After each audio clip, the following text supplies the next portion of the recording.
الحمد لله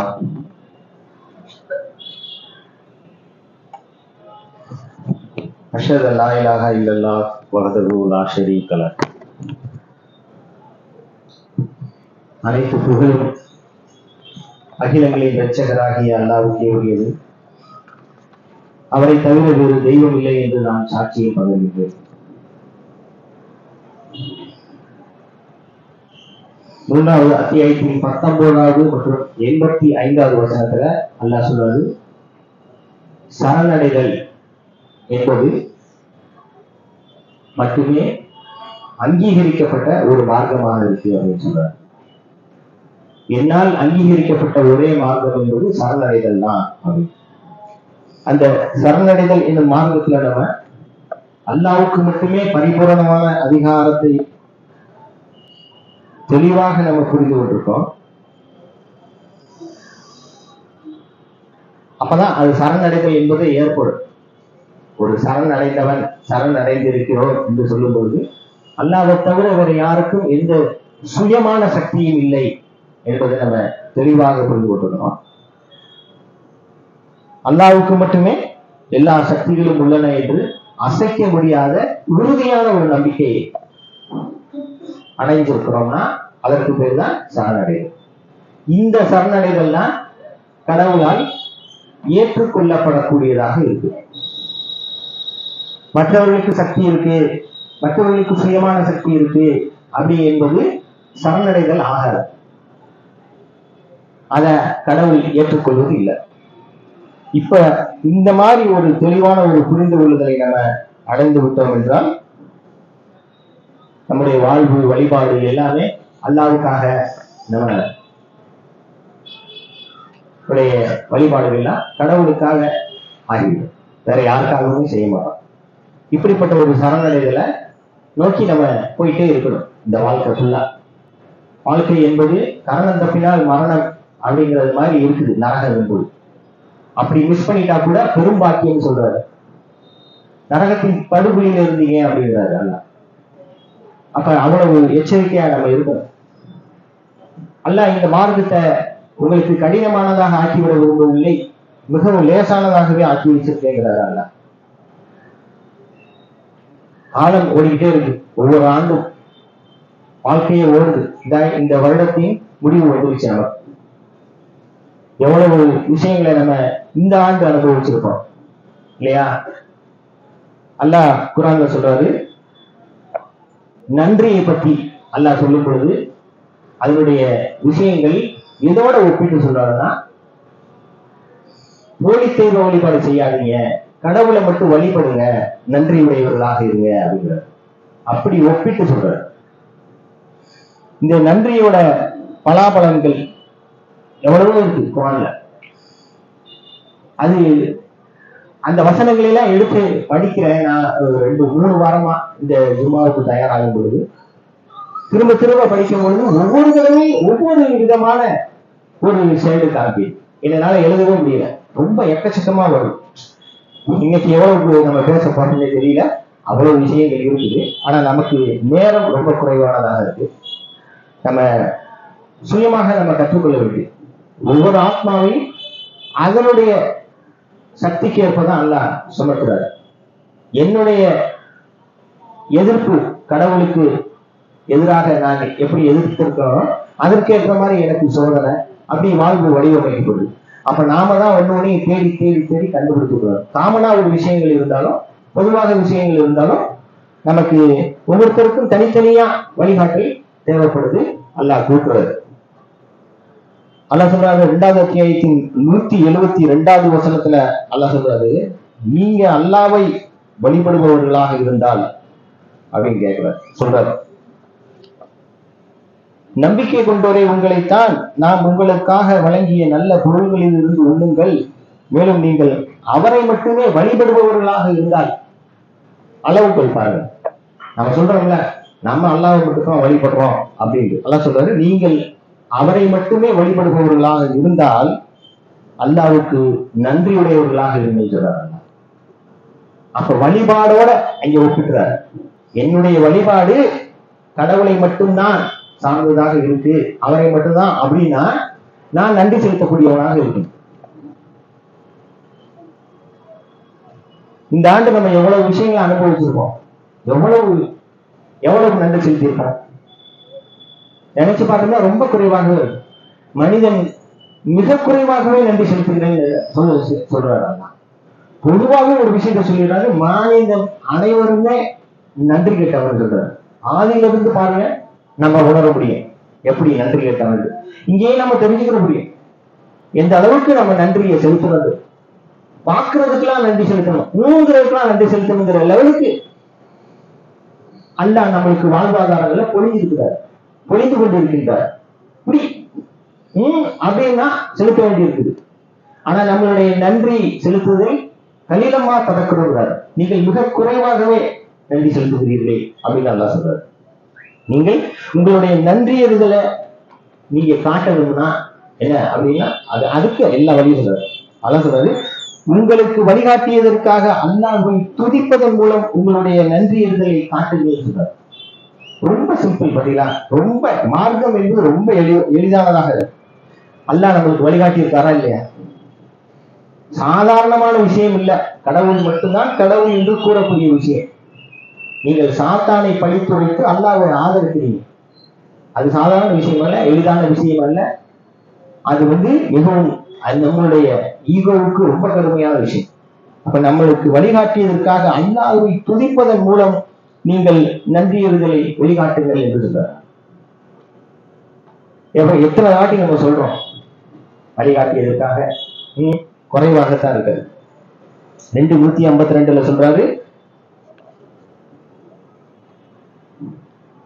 நன்றியின் மூலம் அல்லாஹ் உங்களை நினைவில் கொள்ளுங்கிறார். அல்லாஹ் நம்மள நான் உன்னை நினைவுல வச்சுக்கிறேன் அப்படின்னு எவ்வளவு ரொம்ப பாருங்க. நான் உங்களை நினைவில் கொள்ளும் பொருட்டு நீங்கள் என்னை நினைவில் கொள்ள வேண்டும். நான் உங்களை நினைவில் கொள்ளும் பொருட்டு நீங்கள் என்னை நினைவில் கொள்ள வேண்டும். மேலும் என்னிடம் நன்றியோடு இருங்கள், நன்றி கெட்டவர்களாக இருக்காதீர்கள். நன்றி என்பது எவ்வளவு முக்கியத்துவமான விஷயமாக இருக்கு. இந்த வசனங்களை எல்லாம் வசனங்களை படிக்கும் பொழுதுதான் தெரியுது நாம எவ்வளவு நன்றி கெட்டவர்களாக இருக்கிறோம் என்பதும், இன்னும் நாம நன்றி செலுத்தினால் அதனால் அடையக்கூடிய பலாபலங்கள் என்னென்ன, நன்றியுடையவர்களாக இருக்க வேண்டியது அவசியம் என்ன, நமக்கு ஒண்ணு அல்லாஹ் நமக்கு வழங்கிய அனைத்துக்கும் நன்றியுடையவர்களாக இருக்க வேண்டியது அவசியம் என்ன, இன்னும் சொல்றது நன்றி கட்ட மனிதனுடைய நிலை எப்படி இருக்கு அப்படின்னு இவ்வளவு விஷயங்கள் இருக்கு. எக்கச்சக்கமான வசனங்கள் இருக்கு. நான் சொன்ன அந்த 3 தலைப்பையுமே 3 வாரம் பண்ணலாம். நம்ம முடிஞ்ச அளவுக்கு பார்ப்போம். 14வது அத்தியாயத்தின் 7வது வசனத்துல அல்லாஹ் சொல்றாரு, நீங்க நன்றிக்கேற்ப அதிகமாக பெறுவீர்கள் என்று சொல்றாரு. மனிதன் எவ்வளவு ஆசைப்படுறான், நமக்கு நிறைய கிடைக்கிறது இல்லையா? நாம அனைவருமே ஆசைப்படுறோம், எல்லாமே நிறைய வேணும். ரொம்ப எளிதா சொல்றாரு அல்லாஹ். ஒரு உபதலைப்பு கொடுத்திருக்கிறாரு, நன்றி உடையவர்களும் நன்றி அற்றவர்களும் உங்களுடைய இரட்சகர் விதித்துள்ளார். அல்லாஹ் என்ன சொல்றாரு, நான் அதை விதிச்சு வச்சிருக்கேன் அப்படின்னு சொல்றாரு. அது விதியாக்கப்பட்டிருக்கு. விதி என்பது மாறாதது. விதியெல்லாம் மதியாலையும் வெல்ல முடியாது, எதாலையும் வெல்ல முடியாது. விதியை மாற்றவே முடியாது. அவன்தான் நம்பிக்கையாளர். ஏன்னா விதி என்பது மாறாதது. அது ஹக்கு, சத்தியம். சத்தியம் என்பது மாறாது. இன்னைக்கு காலையில சன்ரைஸ் எத்தனை மணிக்கோ அதுதான் அடுத்த வருஷம் இதே நாள், மாறவே மாறாது. உங்களுடைய இரட்சகர் விதித்துள்ளார், நீங்கள் எனக்கு எவ்வளவுக்கு எவ்வளவு நன்றி செலுத்துகின்றீர்களோ, எவ்வளவுக்கு எவ்வளவு நன்றி செலுத்துகின்றீர்களோ நான் உங்களுக்கு அவ்வளவுக்கு அவ்வளவு தருவேன். ஆனால் நீங்கள் நன்றியற்றவர்களாக மாறிவிட்டால் பின்னர் எனது தண்டனை கடுமையானதாகும். 2 விஷயம் சொல்றாங்க. நீங்க எவ்வளவுக்கு எவ்வளவு ஊங்கிறதுக்கெல்லாம் நன்றி சொன்னா ஊங்கிறதுக்கெல்லாம் கொடுப்பாரு. கூடிக்கிட்டே போகணும். நம்ம மறந்துகிட்டே போனோம்னா, இல்ல மறந்துட்டோம்னா, சொல்லாம விட்டுட்டோம் என்றால் அதுக்கு நன்றியற்றவர்கள் என்று சொல்றாரு. அதுக்கு தண்டனைங்கிறார். நன்றி கட்டவங்களுடைய நிலையை படிச்சு பார்க்கும்போது பயங்கரமா இருக்கு. அப்படிப்பட்ட வசனங்கள் எல்லாம் எடுத்து படிக்கும்போது, ஆக நன்றிக்கேற்ப நம்ம அதிகமாக பெற்றுக்கொள்வோம். அதுக்கு ஏற்ப ஒண்ணு எவ்வளவு இருக்கு. அது ஊங்குறதுக்கெல்லாம் நன்றி அப்படிங்கிறது, காக்குறதுக்கெல்லாம் நன்றி, எல்லாமே நன்றி, எல்லாருமே கொடுத்துருக்கிறாங்களா, எல்லாத்துக்குமே நன்றி சொல்லிக்கிட்டே இருக்கணும். கஷ்டமே இல்லை, கஷ்டம் இல்லை, லாபம் ஆனா அதிகரித்து கொண்டே தருவேன் அப்படிங்கிறத சொல்றாரு. 3வது அத்தியாயத்தின் 144வது வசனத்துல அல்லாஹ் சொல்றாரு, உங்களுக்கு நான் வெகுமதிகளை தருவேன் அப்படிங்கிறாரு. 3வது அத்தியாயத்தின் 144வது வசனத்துல சொல்றாரு,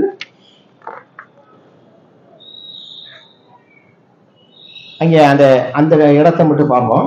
நன்றி உடையவர்களாக இருப்பவர்களுக்கு அல்லாஹ் வெகுமதி அளிக்கின்றார். அதை எதை சொல்லிட்டு சொல்றாருன்னா, இப்ப முகமது உங்களை, அவருக்கு முன்னர் பல தூதர்கள் இருந்தாங்க, அவர் தூதர் என்பதை விட அதிகம் எதுவும் இல்லை. அவங்களோட ஒப்பிடும் பொழுது, அந்த தூதர்களோட ஒப்பிடும் பொழுது அவரும் அவர்களை போன்ற தூதர் தான். அது நம்ம ஒப்பிட முடியாது, அது உங்களை போன்ற மனிதர் என்பது வேற.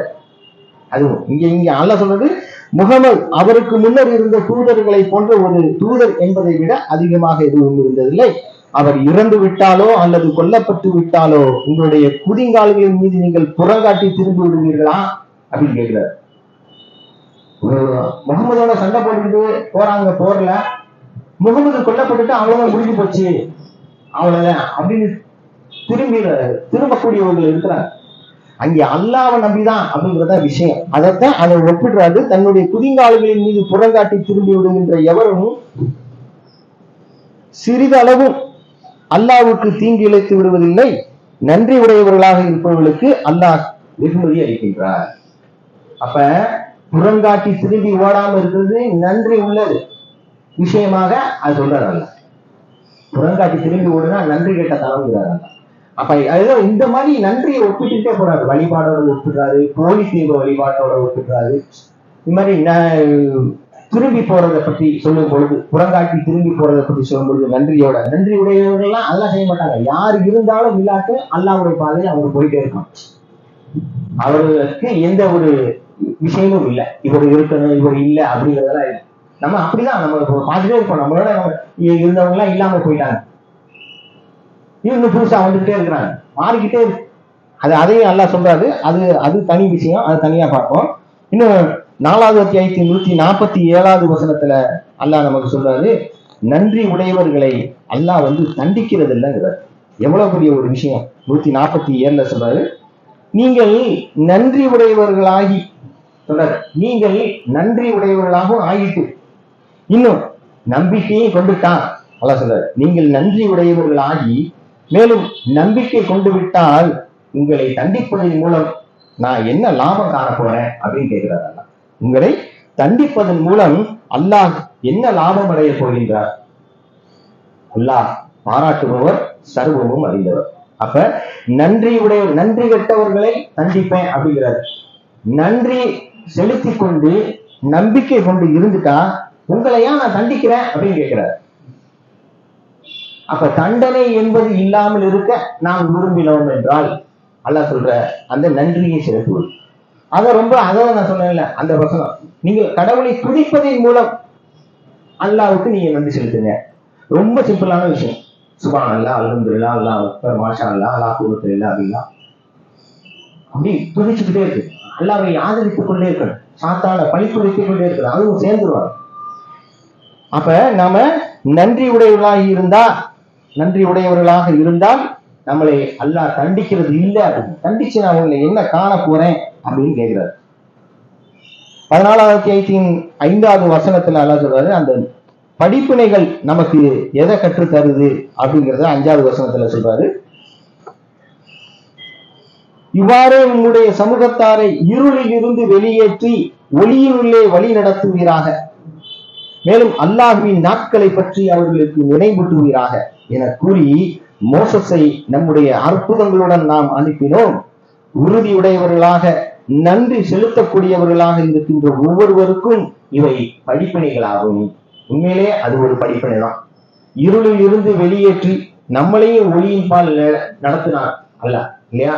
அது நினைச்சு பார்க்க சொல்லாரு மோசஸோடைய விஷயத்தை, மோசஸ் எப்படி செஞ்சாரு அப்படிங்கிறது. இன்னும் அல்லாஹ்வின் நாட்களை பற்றி நினைவூட்டுவீராக.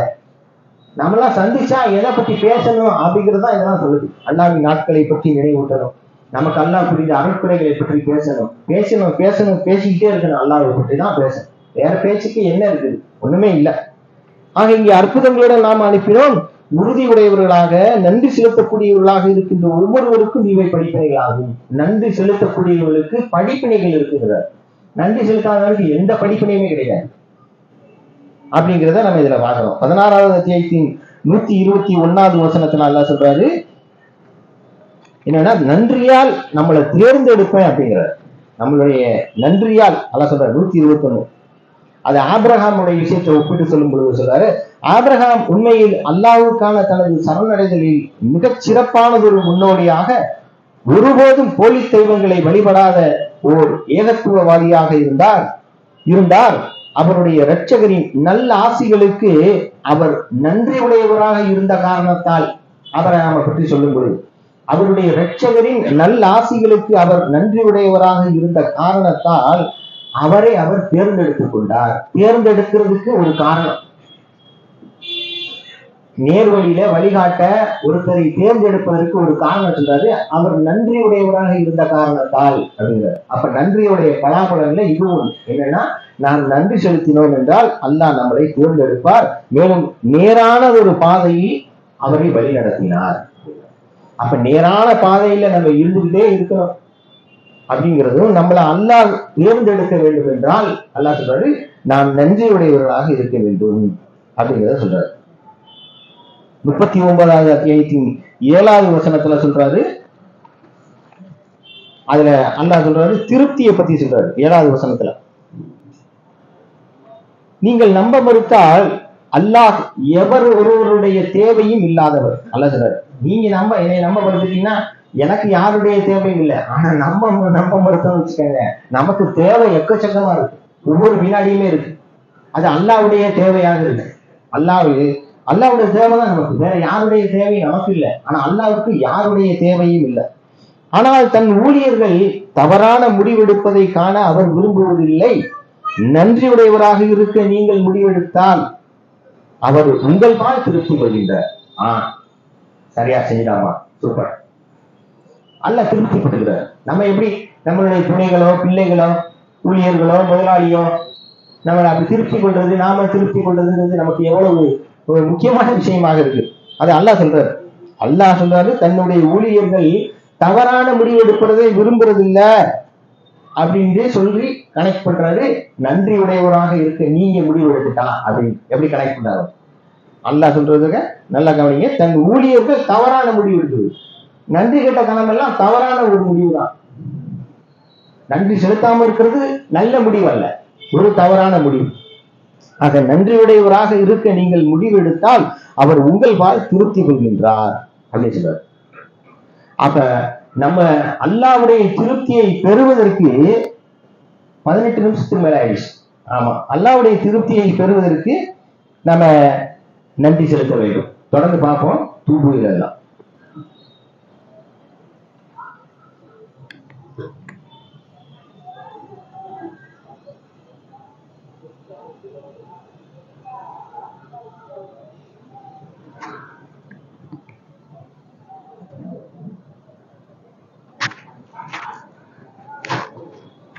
அல்ஹம்துலில்லாஹ் அஷ்ஹது அல்லா இலாஹ இல்லல்லாஹ் வஹ்தஹு லா ஷரீக லஹ். இந்த வசனங்களை மொத்தமா நம்ம முடிக்கிறதுக்கு 2-3 வாரம் தேவைப்படும். நம்ம தொடர்ந்து கூட பார்க்கலாம் தேவைப்படும் பொழுது. 39வது அத்தியாயத்தின் 7வது வசனத்துல அல்லாஹ் சொல்றதை நம்ம பார்த்தோம். அல்லாஹ் நம்ம மேல திருப்தி கொள்வதற்கு நாம் நன்றி செலுத்தக்கூடியவர்களாக இருக்கணும் அப்படிங்கிற சொல்றாரு. 54வது அத்தியாயத்தின் 34வது வசனம் மற்றும் 35வது வசனத்துல அல்லாஹ் சொல்றாரு, நன்றியின் காரணமாக காப்பாற்றப்படுவோம் அப்படிங்கிறத சொல்றாரு. 54வது அத்தியாயத்துல 34 மற்றும் 35ல சொல்றாரு. இங்க லோத்தை பற்றி சொல்லும் பொழுது சொல்றாரு, லோத்தின் சமூகத்தார் எச்சரிக்கைகளை ஏற்க மறுத்தனர். 33, 34 நாம் அவர்கள் மீது பாறைகளை பொழிந்தோம். அந்த லோத்தின் சமூகத்தார் எச்சரிக்கைகள், நன்றி செலுத்துங்க, இல்லாட்டி உங்களுக்கு நன்றி எட்டவர்களா மாறிட்டா உங்களை தண்டிப்பேன் அப்படிங்கிறதுலாம் எச்சரிக்கை தானே. இங்க லோத்துடைய சமூகத்தாரை எச்சரிக்கிறாரு. நாம் அவர்கள் மீது பாறைகளை பொழிந்தோம், விடியற் காலையில் லோத்தின் குடும்பத்தார் மட்டும் காப்பாற்றப்பட்டிருந்தனர். அவரையும் அவருடைய குடும்பத்தாரையும் நாம் ஆசீர்வதித்தோம். இவ்வாறே நாம் நன்றியுடையவர்களுக்கு வெகுமதி வழங்குகின்றோம். இப்படி ஒவ்வொரு நாளும் எவ்வளவு கஷ்டத்தில் நம்ம மாட்டிக்கிறோம். ஆனா நன்றி செலுத்துறோம்னா அந்த கஷ்டமும் நமக்கு ஏற்படாது. நன்றியின் பலனாக நம்ம இன்னும் அதிகமாகவும் பெற்றுக்கொள்வோம். அப்ப நன்றி என்பது எவ்வளவு முக்கியத்துவம் வாய்ந்ததாக இருக்கு பாருங்க. ஒரு கடும் தண்டனையில இருந்து அவர்களை காப்பாற்றியதற்கு காரணம் அல்லாஹ் சொல்றாரு, அவர்கள் நன்றியுடையவர்களாக இருந்த காரணத்தினால் அவங்களுக்கு இப்படி ஒரு வெகுமதி கொடுத்தோம், அவங்களை நம்ம காப்பாற்றணும் அப்படின்னு சொல்றாரு. அவரையும் அவருடைய குடும்பத்தாரையும் நாம் ஆசீர்வதித்தோம். இவ்வாறே நாம் நன்றி உடையவர்களுக்கு வெகுமதி வழங்குகின்றோம் அப்படிங்கிறத சொல்றாரு. 6வது அத்தியாயத்தின் 53வது வசனத்துல அல்லாஹ் சொல்றாரு என்னன்னா, நன்றி உடையவர்கள் ஆசீர்வதிக்கப்பட்டவர்கள். நன்றி உடையவர்கள் ஆசீர்வதிக்கப்பட்டவர்கள். 6வது அத்தியாயத்தின் 53வது வசனத்துல சொல்றாரு, நமக்கிடையில் அல்லாஹுவால் ஆசீர்வதிக்கப்பட்ட மக்கள் இவர்கள் தானா என்று அவர்கள் கேலியாக சொல்வதற்காக நாம் மக்களில் ஒருவரை கொண்டு மற்றவரை இவ்விதமாக சோதிக்கின்றோம். நன்றி உடையவர்களை அல்லாஹ் அறிந்தவராக இருக்கின்றார். எப்படி கேலி பேச்சு பேசுறவன நன்றி அற்றவனுங்கிறத சொல்றாரு. எப்படியெல்லாம் அவங்க பேச்சுக்கள் இருப்பாங்க. அது நம்ம அப்படி அவர்கள் ஆசீர்வதிக்கப்பட்டவர்களை பார்த்து சொல்றாங்க. ஆசீர்வதிக்கப்பட்டவர்கள் நன்றி உடையவர்களாக இருக்கிறாங்க. இப்படியே இவனையா ஆசீர்வதிச்சிருக்கிறாரு அப்படின்னு சொல்றவன் நன்றியற்றவன் அப்படிங்கிறதையும் நம்ம இதுல புரிந்து கொள்ள முடியும். நமக்கிடையில் அல்லாஹ்வால் ஆசீர்வதிக்கப்பட்ட மக்கள் இவர்கள் தானா என்று அவர்கள் கேலியாக சொல்வதற்காக நாம் மக்களில் ஒருவரை கொண்டு மற்றவரை விதமாக சோதிக்கின்றோம். நன்றி உடையவர்களை அல்லாஹ் அறிந்தவராக இருக்கின்றார் அல்லவா அப்படின்னு கேட்கிறார். அவருக்கு தெரியும் இவன் நன்றி செலுத்தினான், அவன் நன்றி செலுத்தல அப்படிங்கிறது அல்லாஹ்வுக்கு தெரியும். நம்மெல்லாம் யாரையும் ஏமாற்றவே முடியாது இல்லையா? பொதுவா இந்த பூமியில நம்ம குடும்பம் நம்மளோட இருக்கிறவங்கள தான் நான் சொல்றேன். இப்ப நம்ம பெற்றோர்கள் பிள்ளைகள நம்ம அவ்வளவு சீக்கிரத்துல ஏமாத்தி மாட்டிக்குவோம் இல்லையா? அதனால நம்ம அதெல்லாம் செய்ய மாட்டோம். அப்ப அல்லா இடத்துல கண்டிப்பா நம்ம மாட்டிக்குவோம். அப்ப அல்லாவை ஏமாற்ற கருதவே கூடாது. நம்மளா செஞ்சோம் அப்படி ஏதாவது நம்மளை அப்படியே நம்மள தக்க வச்சுக்கலாம். சரிதா, நம்ம மட்டும் அப்படி செய்யலைன்னா நமக்கு அது கிடைச்சிருக்காது அப்படிங்கிறதுலாம் தன்னைத்தானே இது பண்ணிக்கிறது தான். நன்றி கிட்ட தானதான். நன்றி உடையவர்களாக இருக்கணுங்கிறது ரொம்ப அவசியமானது. நன்றி உடையவர்களை அல்லாஹ் அறிந்தவராக இருக்கிறார் அப்படின்னு சொல்றாரு. 17வது அத்தியாயத்தின் 111வது வசனத்துல நம்ம பார்க்கிறோம்.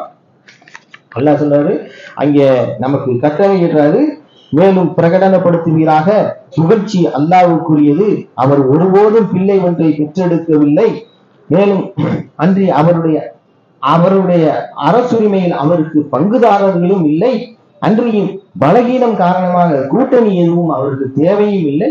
மேலும் சொல்றாரு, இடைவிடாது அவரை பெருமைப்படுத்துகிறாங்க. நீங்க நன்றி செலுத்துறவங்கள அது நீங்க அல்லாம பெருமையும் படுத்துறீங்க, உங்களுக்கு லாபத்தையும் அடைஞ்சுக்கிறீங்க, தண்டனையிலிருந்து தப்பிச்சுக்கிறீங்க. இன்னும் இந்த மாதிரி அல்லாஹ் சொல்றாரு, இவ்வளவு விஷயங்களை நம்ம சொல்றாரு. இன்னும் இருக்குது. நன்றி உடையவர்களாக இருக்க வேண்டிய அவசியம் என்னன்னா, நம்ம அதுதான் அவரை பெருமைப்படுத்தி கொண்டே இருக்க. நம்ம வழக்குமார்களை பற்றி எல்லாம் சொல்றது, அவங்க சொல்றாங்களே, நான் உங்களுடைய புகழாரங்களை துதித்துக் கொண்டும் போற்றிக் கொண்டும் இருக்கும் பொழுது பூமியில் ரத்தம் சிந்தக்கூடிய ஒருவனையா படைக்க போகிறது அப்படிங்கிறது. அப்ப அவங்க செய்ய போறது இல்லை, அவனையா படைக்கல அப்படிங்கிறத கேள்வி. அப்ப அவங்க ஏன் அவங்க இருக்கிறாங்க, எதுக்காக நாங்க இருக்கிறோம் அப்படிங்கிறத அவங்க சொல்லும் பொழுது அவருடைய புகழாரங்களை துதித்துக் கொண்டும் புகழ்ந்து கொண்டு இருக்கிறது தான். அப்படி அவ்வளவு கண்ணியமிக்கவராக அல்லா இருக்கிறாரு, மகா பெரியவராக இருக்கிறாரு, பெருமைக்குரியவராக இருக்கிறாரு. அதை புரிந்து கொள்ளணும். அதை பார்க்கறதெல்லாம் அவருடைய இதுதான் இல்லையா? பிரபஞ்சத்தை பற்றி இன்னும் பார்க்கும் பொழுது இன்னும் ஆயிடும், பிரமிப்பாயிடும், பயமும் வந்துடும். பயமும் நம்மளை பற்றி கொள்ளும். அல்லாஹ் எவ்வளவு பெரியவர் அப்படி ஆதியில் உள்ள பாவத்தை நம்ம நினைக்க முடியும், எவ்வளவு பயங்கரமா நம்ம செஞ்சுட்டு இருக்கிறோம். ஆக நம்ம பெருமைக்குரியவரை பெருமைப்படுத்திக் கொண்டே இருக்க வேண்டும். நமக்கு வழங்கி இருக்குது எல்லாமே எதுக்கு? அல்லாஹ் சொல்றாரு, எல்லாமே உங்களுக்கு வாழ்வாதாரங்களை பற்றி சிலாகிச்சு சொல்றாரு. அவ்வளவு வசனங்கள் இருக்குது. அப்படி சொல்றாரு அல்லாஹ். அது வரிக்கு வரி ஒன்னொன்னே சொல்லி சொல்றாரு. அதனால சொல்றேன், இவங்களுக்கெல்லாம் நம்ம நன்றி செலுத்தணும் அப்படின்னா அந்த அளவுக்கு அல்லாஹ் அங்கே தன்னுடைய வசனங்களை விவரிக்கின்றார். நீங்கள் புரிந்து கொள்ளும் பொருட்டு, நீங்கள் நன்றியுடையவர்களாகும் பொருட்டு அப்படின்னு, நன்றியுடையவர்களாகும் பொருட்டு அப்படின்னு எடுத்தாலே அது இருக்கும். அவ்வளவு வசனங்கள் இங்க சொல்றாரு. 8வது அத்தியாயத்துல 26வது வசனத்துல பாக்குறோம். 16வது அத்தியாயத்தின் 114வது வசனத்துல பாக்குறோம். 8வது அத்தியாயத்தின் 26வது வசனத்தை பார்ப்போம். மக்கள் உங்களை வாரி சென்று விடக்கூடும் என்று அஞ்சியவர்களாக மிகச் சிலராகவும் அடக்குமுறைக்குள்ளானவர்களாகவும் நீங்கள் இருந்து வந்தீர்கள். மேலும் அவர் பாதுகாப்பான ஒரு புகலிடத்தை உங்களுக்கு அளித்தார். தன்னுடைய வெற்றியை கொண்டு உங்களுக்கு ஆதரவளித்தார். மேலும் நீங்கள் நன்றியுடையவர்களாக இருக்கும் பொருட்டு நல்ல வாழ்வாதாரங்களை உங்களுக்கு வழங்கினார் என்பதை நினைவில் கொள்ளுங்கள். நிலவுல வச்சுக்கோங்க, நீங்க நன்றியுடையவர்களாக இருக்கும் பொருட்டு தான் நல்ல வாழ்வாதாரங்களை உங்களுக்கு கொடுத்திருக்கிறாரு. நல்ல சாப்பாடு, இங்க நல்ல உணவு கொடுத்திருக்கிறாரு, நல்ல வாழ்வாதாரங்களை கொடுத்திருக்கிறாரு அப்படின்னு நம்ம அடைஞ்சிருக்கிற எவ்வளவு வாழ்வாதாரங்கள் நல்லதானதாக இருக்கு. அதுக்கெல்லாம் நம்ம நன்றி செஞ்சிருக்கிறோமா? ஒண்ணு சொல்லலாம். இந்த சட்டை எடுத்தாலும் இந்த சட்டையோட கலரு, அதில் உள்ள டிசைன் ஒன்னொன்றுக்குமே சொல்லலாம்ல. அப்படி அப்படி அப்படி அந்த அளவுக்கு பெருமைப்படுத்திக் கொண்டே இருக்க வேண்டும். இன்னும் 16வது அத்தியாயத்தின் 114வது வசனத்திலேயும் அப்படிதான் சொல்றாரு. நம்ம பார்க்கிறோம். அதுலயும் இந்த உணவை பற்றி தான் சொல்றாரு. 114ல, எனவே நீங்கள் அவரை மட்டும் வழிபடுபவர்களாக இருந்தால், அந்த கண்டிஷன் அப்ப முதல்ல ஒரு வசனம் படிச்சோம்ல, அதே மாதிரி எனவே நீங்கள் அவரை மட்டும் வழிபடுபவர்களாக இருந்தால், நம்ம சொல்றோம்ல நாங்கெல்லாம் அல்லாஹ்வை மட்டும் தான் வழிபடுறோம், கோடித்துவ வழிபாடு செய்யறதில்லை, யாருடைய இணை வைக்கிறது இல்லை அப்படின்னு அந்த அளவு கூட நம்மளே எக்ஸாமின் பண்ணிக்கிறது. நாம அவரை மட்டும் வழிபடுவதாக இருந்தோம்னா அனுமதிக்கப்பட்டதும் நல்லதுமான அல்லாஹ்வின் வாழ்வாதாரங்கள் ஒவ்வொன்றிலிருந்து நீங்கள் உண்ணவும் அல்லாஹ்வின் நல்ல ஆசைகளுக்கு நன்றியோடு இருக்கவும் வேண்டும் அப்படிங்கிறார் அல்லாஹ். அதான் சொல்றாரு, நீங்க என்னை வழிபடுறது உண்மையா இருந்தா நான் உங்களுக்கு கொடுத்திருக்கிறதுல நல்லதை இருந்து சாப்பிடுங்க. நான் உங்களுக்கு கொடுத்திருக்க வாழ்வாதாரங்கள்ல இருந்து நல்ல வாழ்வாதாரங்கள் ஒவ்வொன்றிலிருந்து நீங்க சாப்பிடுங்க. இன்னும் நீங்கள் நான் உங்களுக்கு கொடுத்த நல்ல ஆசைகளுக்கு நன்றியோடு இருங்க அப்படிங்கிறத சொல்றாரு. அப்ப நன்றியோடு இருக்க வேண்டும்னா நம்ம இந்த வாழ்வாதாரங்களை பார்த்துக்கிட்டு இருந்தாலே நம்ம துதிச்சுட்டே இருப்போம். துதிச்சுட்டே இருந்தா அங்கே ஏறிக்கிட்டே இருக்கும். நீ ஒவ்வொரு துதி நமக்கு அடுத்து மேல ஏறும் நமக்கு. அதான் சொல்றாரு, நீங்கள் எவ்வளவுக்கு எவ்வளவு நன்றி சொல்கிறீர்களோ அவ்வளவுக்கு அவ்வளவு அதிகமாக நான் தருவேன் என்று சொல்றாரு. 2வது அத்தியாயத்தின் 185வது வசனத்துல அல்லாஹ் சொல்றதை நம்ம பார்க்கிறோம். நோன்பை பற்றி சொல்றாரு. எல்லாமே அது ஆசீர்வாதங்கள் தான். இங்க நோன்பு, இன்னும் அந்த இதை ரமலான் மாதத்தின் போது அப்படிங்கிறத அல்லாஹ் சொல்றாரு. அதெல்லாம் சொல்றாரு, உங்களுடைய நன்றி அறிதலை அந்த நம்ம வெளிப்படுத்தணுங்கிற ஒரு காரணத்துக்காகத்தான், நம்மளுடைய நன்றி அறிதலை வெளிப்படுத்த வேண்டும் என்ற காரணத்துக்காகத்தான் ரமலான் மாதத்துல நாம் உங்களுக்கு இந்த வழிகாட்டலை, தெளிவான போதனைகளை மற்றும் சட்ட புத்தகத்தை வழங்குவதான இந்த குரானை நாம் உங்களுக்கு வெளிப்படுத்துறோம் அப்படிங்கிறார். ரமலான் மாசத்துல உங்களுக்கு இந்த குரானை நாம எதற்கு வெளிப்படுத்தணும்னா நீங்கள் நன்றி அறிதலை வெளிப்படுத்தக்கூடும் என்பதற்காக அப்படிங்கிறார். இந்த குரானை நமக்கு அல்லாஹ் கொடுத்திருக்கிறாங்கிற ஒரு காரணத்துக்காக நம்ம நன்றி செலுத்தணும் அப்படிங்கிற ஒரு பாயிண்ட் இருக்கு. அப்ப நம்ம இதுக்கு எவ்வளவு போயிட்டே இருக்கு பாருங்க. இன்னும் வரிக்கு வரி அல்லாஹ் சொல்றதையும் நம்ம பார்க்க முடியும். நான் அந்த கொஞ்சம் அந்த வசனங்களை போய் பார்த்து நம்ம இல்லட்டாலும் நான் சொல்றேன். 2வது அத்தியாயத்தின் 52வது வசனம் சொல்றாரு, உங்களுடைய பிழைகளை நாம பொறுத்தோம், எதுக்குன்னா நீங்க நன்றி செலுத்தணும் அப்படிங்கிறதுக்காக சொல்றாரு. நேரம் இல்லாதனால வசனத்தை படிக்காம அதுல உள்ள கருத்தை சொல்றேன். அல்லாஹ் சொல்றாரு, 3வது அத்தியாயத்தின் 123வது வசனத்துல சொல்றாரு, அல்லாஹ் நமக்கு எதுக்கு வெற்றியை கொடுத்தேன் அப்படிங்கிறாருன்னா நம்ம நன்றி செலுத்த வேண்டும் என்பதற்காக. நம்மளுடைய பிழைகளை எதிர்த்து பொறுத்தோம் என்றால் நாம் நன்றி செலுத்த வேண்டும் என்பதற்காக. மார்க்கத்தை உங்களுக்கு நான் கடினமானதாக ஆக்கி விடல, உங்களை நான் தூய்மைப்படுத்தி மேலும் உங்கள் மீதான என்னுடைய ஆசைகளை பூரணப்படுத்தவே விரும்புகிறேன். ஏன்னா நீங்க நன்றி செலுத்த வேண்டும் என்பதற்காக அப்படிங்கிறார். நம்மளை தூய்மைப்படுத்தி நம்ம மீதான ஆசைகளை பூரணப்படுத்த வேண்டும் என்பது, பூரணப்படுத்தி இருப்பது எதற்கு என்றால் நாம் நன்றியுடையவர்களாக இருக்க வேண்டும் என்பதற்காக 5வது அத்தியாயத்தின் 6வது வசனத்தில் சொல்றாரு. இந்த விவரமான வெளிப்பாடு உங்களுக்கு விவரிச்சு நான் உங்களுக்கு சொல்லியிருக்கேனே, ஏன் தெரியுமா? நீங்கள் நன்றி செலுத்த வேண்டும் என்பதற்காக என்று 5வது அத்தியாயத்தின் 89வது வசனத்தில் சொல்றாரு. உங்களுக்கு வாழ்வதற்கு இப்படி உபாயங்களை நம்ம கொடுத்துருக்கோம் பாருங்க. இப்ப நான் பேசுறது உங்களுக்கு கேட்குது மைக் இல்லையா, அங்கே உட்காந்துருந்தாலும் கேட்குது. நம்ம வாழ்வதற்கு ஒரு உதாரணத்துக்கு சொல்றேன், எல்லாமே நம்ம வாழ்வதற்கு உண்டான உபாயங்கள் தான் இந்த பூமியில. இது எல்லாமே நீங்கள் நன்றி செலுத்த வேண்டும் என்பதற்காக சொல்றாரு. உபாயங்கள் நன்றி செலுத்தவே அப்படின்னு 7வது அத்தியாயத்தின் 10வது வசனத்துல சொல்றாரு. இந்த வரலாறுகளை அல்லாஹ் விவரிக்கிறார் பாருங்க. ஆபிரகாமின் வரலாறு, மோசஸ் உடைய வரலாறு, ஜோசப் உடைய வரலாறு, நோவாவுடைய வரலாறு, இதெல்லாம் எதுக்கு தெரியுமா? இந்த படிப்பனைகள் எல்லாம் நீங்கள் நன்றி செலுத்த வேண்டும் என்பதற்காக அப்படின்னு சொல்றாரு. 14வது அத்தியாயத்தின் 5வது வசனத்துல நம்ம சாப்பிடுறோமே அன்றாடம், யாராவது ஏதாவது ஒரு ஃப்ரூட் சாப்பிட்டு தான் இருக்கோம். வாழைப்பழம், திராட்சை பழம், ஆரஞ்சு பழம், கொய்யாப்பழம், ஆப்பிள் பழம், இந்த கனி வர்க்கங்கள் எல்லாம் சொல்றாரு. இந்த கனி வர்க்கங்கள் எல்லாம் நான் ஏன் கொடுத்தேன் அப்படின்னு சொல்றாரு, நீங்கள் நன்றி செலுத்தவே. அப்ப இங்க பாருங்க, இவங்கிறதுக்கெல்லாம் நம்ம நன்றி சொல்லணும்ல. இன்னும் விவரிச்சுக்கிட்டே போறாரு. அல்ல எக்கச்சக்கமா இருக்கு. கப்பல்கள் அந்த தெரியுது இங்க இருந்து பார்த்தா. எதுக்கு கப்பல் எதுக்கு அப்படின்னு சொல்றாரு, நீங்கள் நன்றி செலுத்த அப்படிங்கிறாரு. ஏன்னா உங்களுக்கு வாழ்வாதாரங்களை சுமந்து கொண்டு வருகின்றது. போர் பொருள்கள் நம்ம கொடுத்தோம், நீங்க எதிரிகளை தோற்கடிக்கிறதுக்கு, அவங்களை இது பண்றதுக்கு உங்களுக்கு போர் பொருள்களை ஏன் கொடுத்தோம் என்றால் நன்றி செலுத்துவதற்கு என்று சொல்றாரு. 21வது அத்தியாயத்தின் 80வது வசனத்துல இந்த பிராணிகள் பாருங்க, ஆடு, மாடு, கோழி, இன்னும் நாய், இதெல்லாம் வசப்படுத்தி கொடுத்துருக்கிறாரு பாருங்க. நம்மளுடைய கண்ட்ரோல் இருக்கு. ஏன் அப்படின்னு சொல்றாரு, நீங்கள் நன்றி செலுத்தவே. 22வது அத்தியாயத்தின் 36வது வசனத்தை சொல்றாரு. ஏன் இந்த பகல், இப்ப பாருங்க, இந்த பகல் நீங்க சம்பாதிக்கிறதுக்கும், இந்த இரவு வரக்கூடிய இரவு நீங்கள் ஓய்வெடுப்பதற்காக ஏன் அப்படி உண்டாக்கணும் என்றால் நீங்கள் நன்றி செலுத்துவதற்காகவே. அப்பனா பாத்துக்கங்க, திரும்பவும் நான் சொல்றேன், இன்னுங்கிறதுக்கெல்லாம் நன்றி சொல்லிக்கிட்டே இருக்கணும். 29வது அத்தியாயத்தின் 17வது வசனத்துல ஒரு உபதளிப்பு கொடுத்துருக்காரு. அல்லாஹ் வாழ்வாதாரங்களின் ஒரே மூலாதாரம். அல்லாஹ் தான் நாடியவர்களுக்கு செல்வத்தை விரிக்கிறேங்கிறாரு, சுருக்கிறேங்கிறாரு, நிறுத்தி வைக்கிறேங்கிறாரு. எப்படி சொல்றாங்க, ஒருத்தனுக்கு நீ விரிக்கிறேன், இன்னொருக்கு குறைக்கிறேன், இன்னொருத்தனுக்கு நிறுத்தி வச்சிருக்கிறாங்க. அப்படிலாம் பாக்குறோம் உலகத்துல. வாழ்வாதாரம்னு அவனுக்கு வரவே வராது. எங்கே போனாலும் வேலை கிடைக்காது, எங்கே போனாலும் சம்பாதிக்க முடியாது, எதுவுமே அப்படி நிறுத்தி வச்சிருப்பாரு. நன்றி கெட்டத்தனம் தான் இதெல்லாம். ஏன்னா இதெல்லாம் உங்களுக்கு ஏன் கொடுத்துருக்கேன்னு நல்லா சொல்றாரு, உங்களுக்கு நன்றி செலுத்த வேண்டும் என்பதற்காக. இன்னும் ஒரு 2 நிமிஷம்.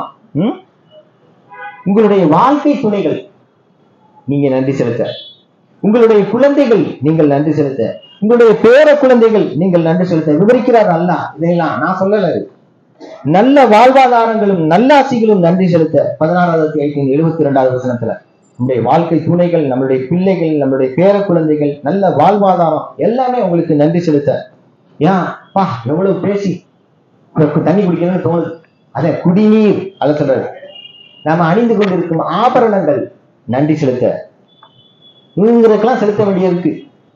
தேவையானதை தானே செய்து கொள்வதற்கு அல்லாஹ் இந்த உலகத்துல உங்களுக்கு தேவையானதை நீங்க செஞ்சுக்கிறதுக்கு அல்லாஹ் நமக்கு சில விஷயங்களை கொடுத்துருக்கிறாங்களா, எதுக்கு? நன்றி செலுத்த. வாகனம் அங்கிருந்து வந்திருப்போம் தொழுவதற்கு, நன்றி செலுத்த. வசன நம்பர் சொல்லாமலே போறேன். இன்னும் நமக்கு கொடுக்கப்பட்டிருக்க, இப்ப நான் பேசுறதை நீங்க கேட்குறீங்க, நீங்க என்னை பாக்குறீங்க, அதை பற்றி சிந்திக்கிறீங்க, எதுக்கு? நீங்கள் நன்றியுடையவராக இருக்கும் பொருட்டு. 16வது அத்தியாயத்தின் 78வது வசனத்துல. ஆனா மனுஷன் தெரிந்தே நன்றி கேட்டவனாக இருக்கிறான்.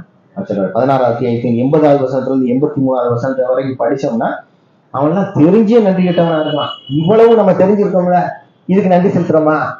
அது இன்னும் விவரிக்கிறாரு. 16வது அத்தியாயத்தின் 80ல இருந்து 83 வரைக்கும் படிச்சோம்னா நேரம் இல்லை நமக்கு, இன்னும் 30 வினாடி இருக்கு, பார்ப்போம்.